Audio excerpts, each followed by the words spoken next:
for people, for caregivers of people with dementia from Lewy body, which is the dementia that goes along with Parkinson's disease. I will have the information back on the sign-in table, but it's designed to they're trying to figure out ways to get care partners feeling better and acting better, and so this is run by one of the physicians at the Movement Disorder Unit at the University of Rochester, Dr. Betsy Kluger, who has spoken to our group beforehand. Today's speaker, are there other announcements? The other thing I'll announce is our next meeting is May 25th here. We are continuing to do our caregiver Zoom sessions and our people with Parkinson's Zoom sessions. The people with Parkinson's Zoom session is the second Wednesday of every month at 1 o'clock. And if you need information on how to get onto that, just contact me, or probably contact me would be the way to do it. The caregiver sessions are the third Wednesday of every month, again at 1 o'clock. And again, if you want to participate in those, contact me and I can help you get on board. Today's speaker, we have Jennifer Phillips from the Hochstein School, talking about music therapy specifically for people with Parkinson's disease. Her area of expertise is music therapy for people with neurologic disorders, and I've already had some fascinating discussions with her, and I'll let her take it from here. Thank you very much, Stu. Thank you, everybody, for having me today. I just said I'm honored to be the first one back in person after all of this time. So thank you for for being here, and especially going out on a snowy late April day. Who knew, right? So anyway, I am Jennifer Phillips. I'm a board-certified music therapist and also a neurologic music therapist. So music therapy is a full credentialed, evidence-based career. I need to pass the board exam and all of that good stuff. Went to school for 5 years undergraduate, and then did a lot of additional training after that for my neurologic music therapy license. So music therapists work everywhere from schools to juvenile detention centers to psychiatric hospitals to medical, to medical hospitals. I actually happen to know Betsy Kluger, and I work pretty closely with some of the folks at URMC, including the music therapy team over there. So I did my internship at Strong years and years ago and have been connected to the whole music and medicine world ever since, and work closely with the Eastman Performing Arts Medicine as well. So there's quite a few of us music therapists here in the Rochester area. I graduated from Fredonia State University outside of Buffalo, and started my career in early childhood education. So completely different thing that I'm doing now, but I have always been interested in the medical side, and really music in the brain particularly, but also just music and physiology, how music affects our bodies, how it affects our brain, and how we can use it and wield it as a tool, and a fun tool at that, for for positive change. So I have spent primarily the last 10 years of my career working mostly in neurologic music therapy. I still keep my foot in the preschool and early intervention. That's what I like to say. My other half of me is I also do work in early intervention and pre-K and preschool with kids with disabilities. So I kind of run the gamut of things that I like to do. But anyway, just as music therapists, we really do work in a lot of different places and a lot of different venues, and work with a lot of different folks who have different needs, different ideas, different goals. And so that is part of, our training, is to be able to create those partnerships with people and take them from, where they are and work towards something that they would like to achieve. So on occasion, I do teach music to people, but I would not say it's primarily the thing that I do. I mostly use music with people.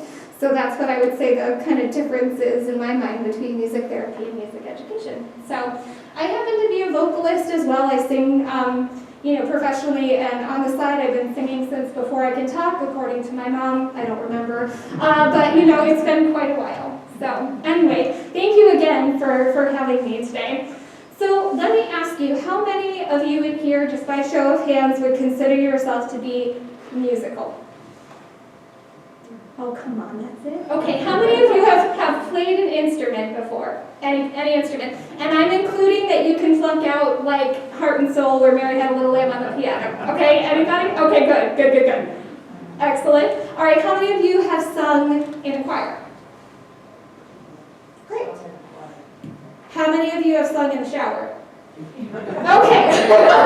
Come on, everybody. Okay. So anyway, even if you haven't, okay, you haven't had a choir experience, an instrument experience, I would argue that most of you are still, most if not all, are still musical. If you don't consider yourself to be particularly musical, do you enjoy listening to music? Who's listening to music?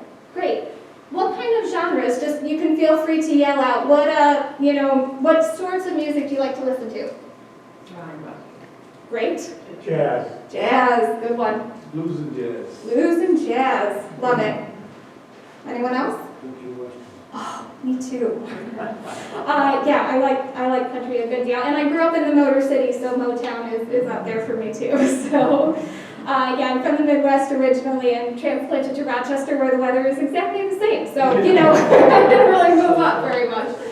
But anyway, yeah, so, I think that even if you haven't had those experiences with, being in a music ensemble or anything like that, we all enjoy and appreciate music. And I would argue that we probably all, even though our taste in music may be different, we kind of all have a similar knowledge of music. There are these components that make up music that are really very predictable to us.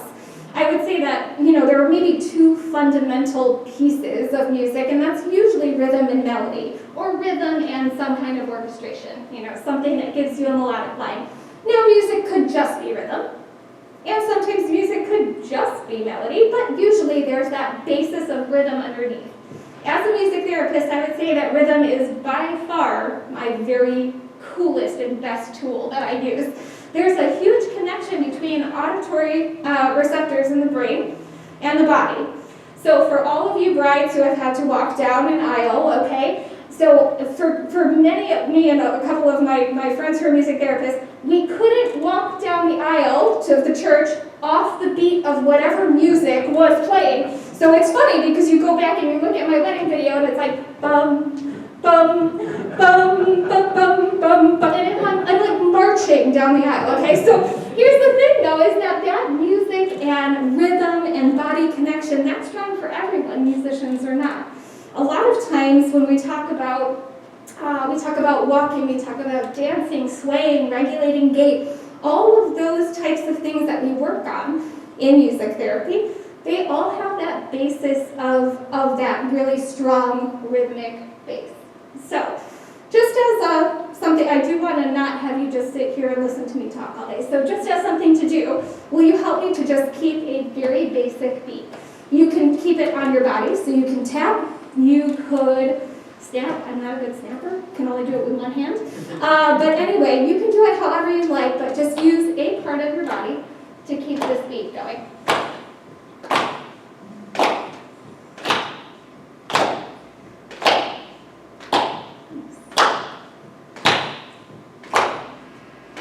Okay, now I'd like you to stay right on that beat, even though I'm talking.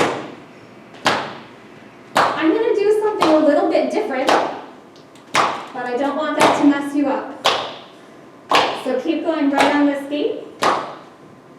In fact, I'm going to count along with us, so it's a little more helpful. 1, 2, 3, 4. 1, 2, 3, 4. 1, 2, 3, 4. 1, 2, 3, 4. 1, 2, 3, 4. 1, 2, 3,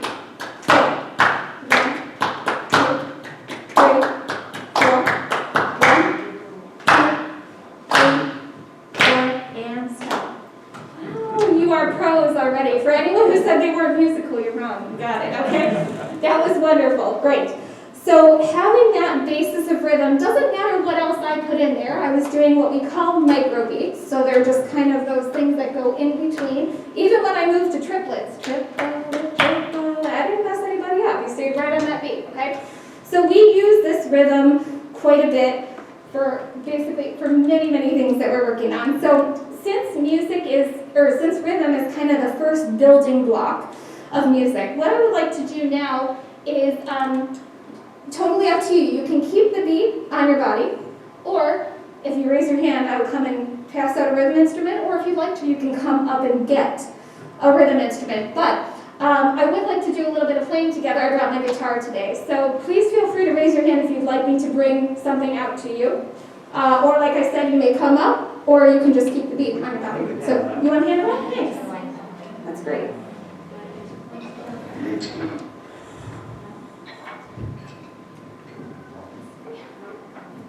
Everyone get something whether you want it or not.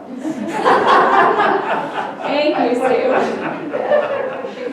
I was going to say, I have a couple shakers. Anybody over here? Shakers? Yes? Okay. Two. There you go. That's great. You've got those ones coming pairs. Thank you. Perfect.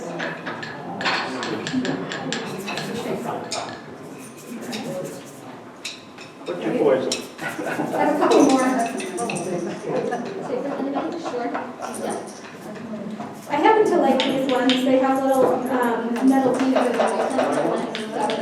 Yeah. There you go.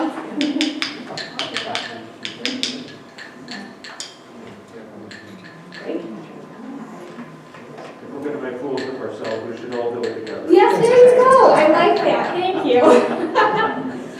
All right. So I told you I like Motown, but I put Stand By Me up here. Everybody know do most people know the kind of general, okay, are we going? Okay, great. So I have the words up here. You can certainly feel free to sing along, but since we're starting with the basic rhythm, what I'm doing right now is using my guitar to create a rhythm. So can you play right along with me? This kind of 1, 2, 3, 4, good. 1. Yeah. Beautiful.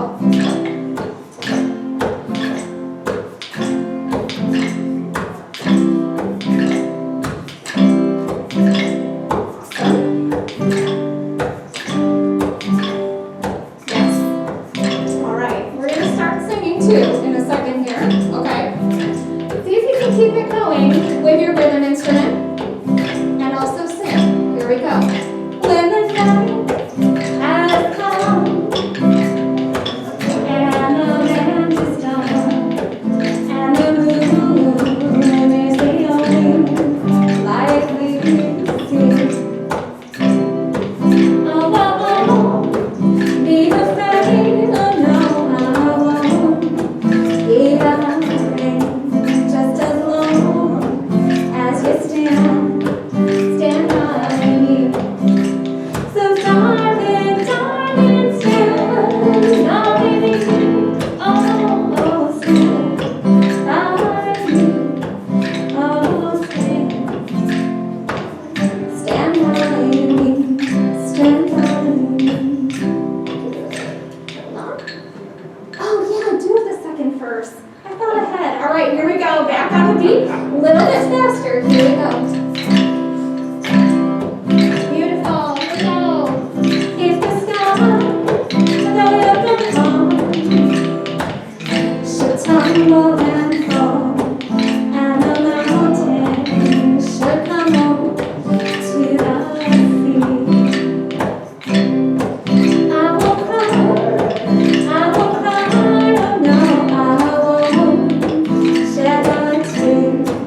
Just as long as you stand by me. So darling, darling, stand by me. Oh, stand by me. Oh, stand by me. Stand by me. Oh, darling, stand by me.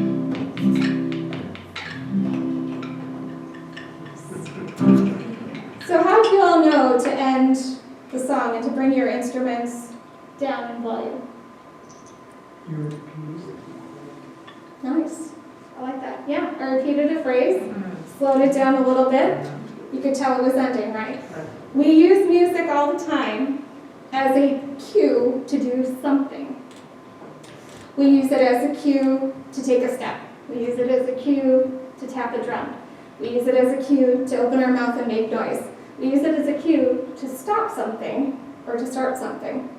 We use it all of the time, and I think probably some of you use it in that way in your own life without even realizing that is something that, a lot of people do. It can be, it can kind of be unconscious sometimes, where, you're using it in a way that maybe you didn't even realize it was something that was benefiting whatever it was, the activity that you were doing. So we do use music quite a bit, and I like being able to not have to use only verbal cues all the time. I do a lot, you can tell, I do a lot with my hands, and also I do a lot with music. So that was excellent, thank you. So for everybody who has an instrument, you can keep that, okay? We're going back here for a second. One thing I wanted to point out, though, when we just played together just there, is that I wasn't playing exactly the same beat that you were, and yet as soon as I started that beat, you stayed right on it for the entire song, okay? It's funny, we did the hard one first, okay? So now we're going to make it a little bit easier here. All right? So we're going to do The Lion Sleeps Tonight. I really like this song because it is about the most predictably structured song in music that I can think of. It has the exact same progression and the exact same chorus in the exact same way for the whole song. The Tokens knew what they were doing when they recorded this song. So anyway, so we're keeping this beat. You can feel free to keep your instruments right here. Yes. Lovely.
When we're using, I like this song because we use a lot of the neutral syllables, the we, the way, so you're not really needing to use all of your all fully formed words in the beginning, you get to have that long, and I usually remind people to take a deep breath, but when you start in the beginning, you have the wee, you have to hold that out, okay?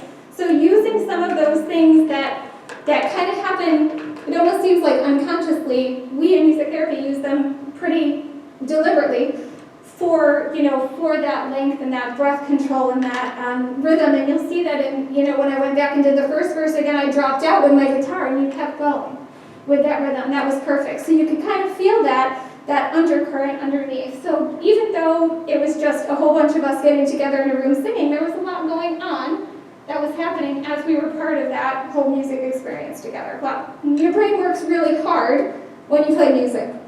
So one thing that, I wasn't sure if you're going to have time for this, but I think I want to try it really quick. So another thing that we can do is, can make it a little bit more, I don't know, add a bit of a layer of complexity. Do I have anybody who would be willing to trade their instrument out for one of these? This is called a boom whacker. It's very aptly named because you hit something with it and it makes noise. All of these boom whackers are different pitches from each other, okay? So here, this is D. That was the first chord I was playing. The second one, these green ones are G. And then the third chord I was playing was an A, and the purple ones are A, okay? So you can hit anything you want. I usually hit it into my hand, but don't hit your neighbor, okay? You can hit anything you like. It works very well on the arm of chairs and things like that. But can I convince anybody to trade out their rhythm instrument for a boom whacker? All right, thank you. Gentleman back here. Yep, okay, sure. There you go. Thank you. I'll trade you. There we go. Yeah, there you go. You're my green crew over here. Okay. Yes, except I need them in a certain order. So. Okay. Yep, I can probably do purple for over here. So let's see. So all the purple is going to have to be over on this side. Can you give me two? Yeah, there you go. I need you front row and some of you folks back there to be orange. Can you do that? I'll trade you. Okay. There you go. Yes, thank you. Okay. Excellent. Here's an orange. There you go. Orange back here. All right. Okay. Thank you. I can do this. There you go. And you want to do it? Yeah. Okay. Why ended up until Okay, so, thank you. So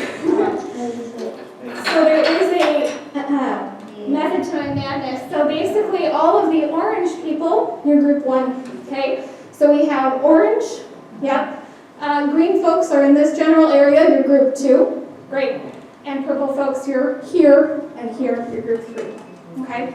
Normally I have cue cards. I forgot them today. But normally, you'll see cue cards up here. It will say orange, orange, and then it'll say green, green, then it'll say purple, purple, and it keeps going from there. Okay?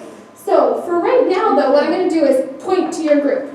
Okay? I'm putting this back down for a second here.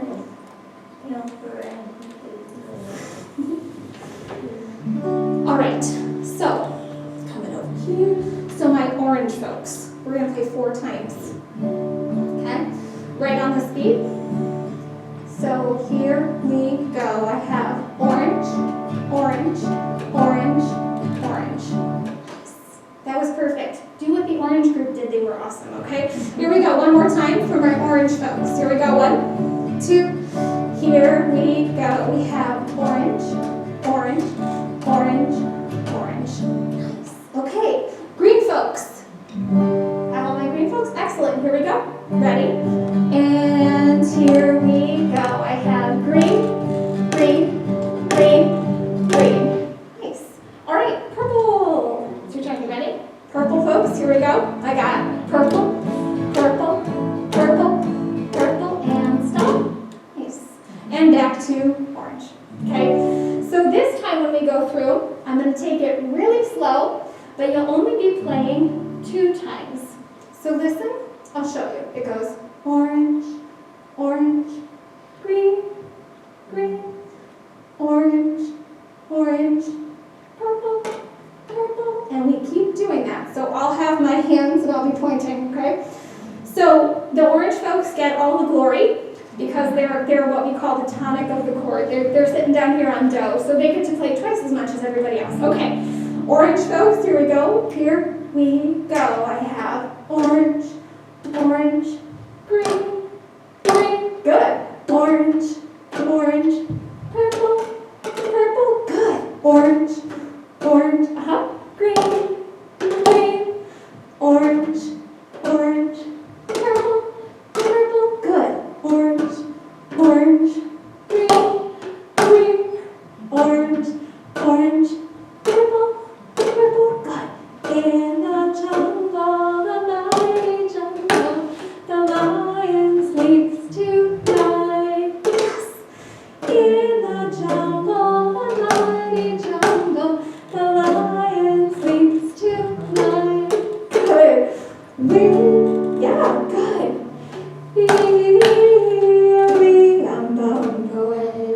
Oh, nice.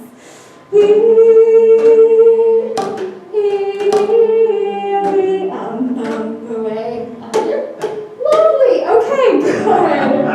That was awesome. Fantastic. Okay. So now we just added a whole nother thing to it where now you're waiting and you're having to go, after somebody, so you're sequencing that too. That was awesome. All right, so one more time through let's just do the we part, okay? So we're going to start with our orange folks. I'm going to be playing this time around, so I'll be looking at you. Orange, here we go. Ready? We and green.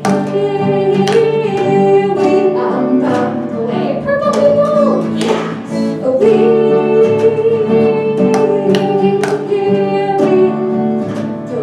Purple people. Perfect. Awesome. Excellent. Thank you so much, everybody, for playing along.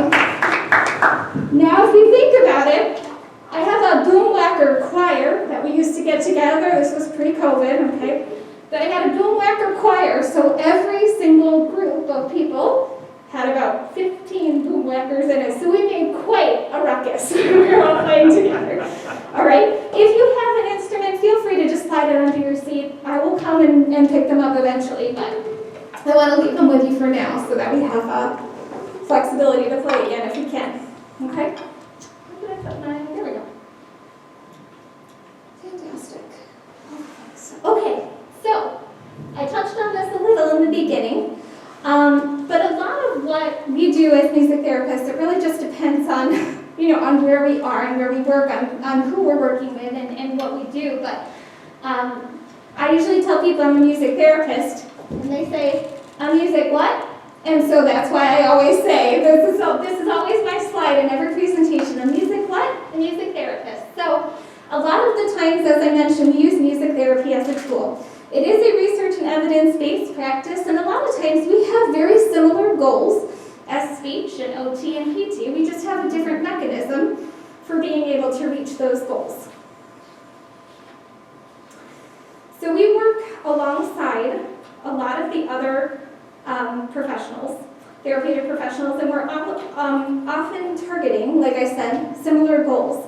So our way involves using music, where a speech therapist might use a repetition of phrases to elicit a response. And a patient with, say, expressive aphasia, a music therapist might add melody to those phrases. And so suddenly the entire other hemisphere of the brain is engaged. I work a lot in stroke and TBI rehabilitation. And one of the things that is so very interesting to me and that I really love, seeing is that if we have a patient who comes in and has expressive aphasia and the language center of their brain has been damaged or has been compromised, then having them sing is usually not a problem because singing originates here and speech originates here. So it's a totally different side of the brain. So a lot of times I work alongside speech therapists when we're working on something like keeping, something like definitely expressive aphasia, but also with some of the strengthening and things like that, some of the oral motor exercises. We work a lot together. Maybe a physical therapist might use, say, aquatic therapy or even like functional electrical stim to strengthen muscles, but we use rhythm as we work toward the same goal. So the disciplines, when we're able to work together, it usually has the best outcome for the folks that we're working with, because it really allows us, and that's why I love working as, an interdisciplinary team with a lot of the URMC folks, is because we're working on these things together to get the best outcomes that we can for the folks that we're working with. So music works for everybody, whether you consider yourself musical or not, because our brains are rooted in Western music. They're rooted in rhythm. And you've probably heard the phrase, music is a universal language. Has anybody heard that? Yeah, okay.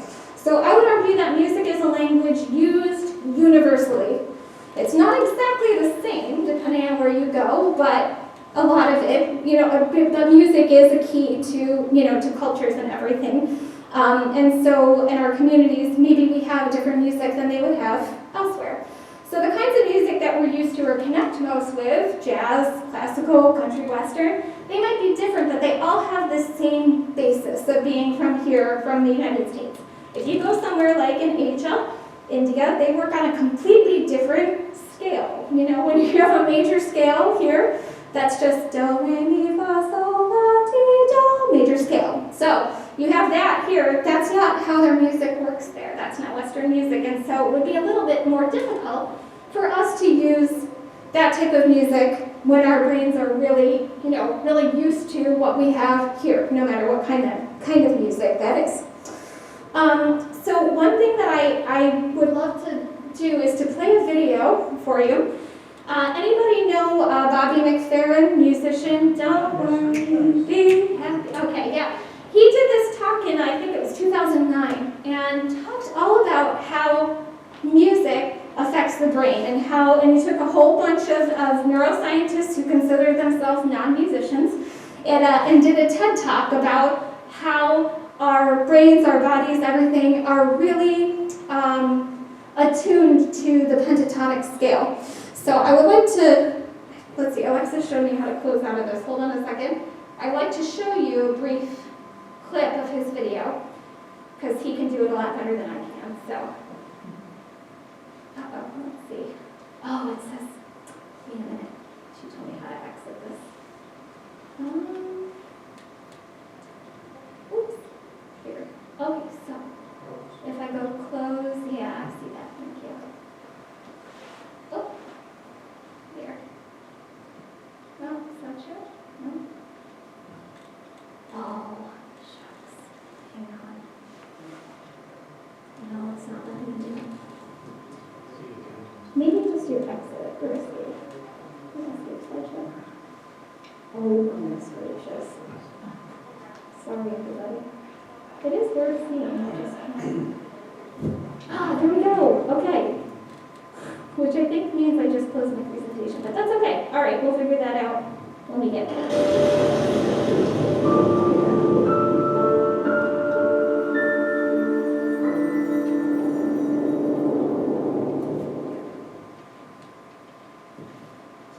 Expectations.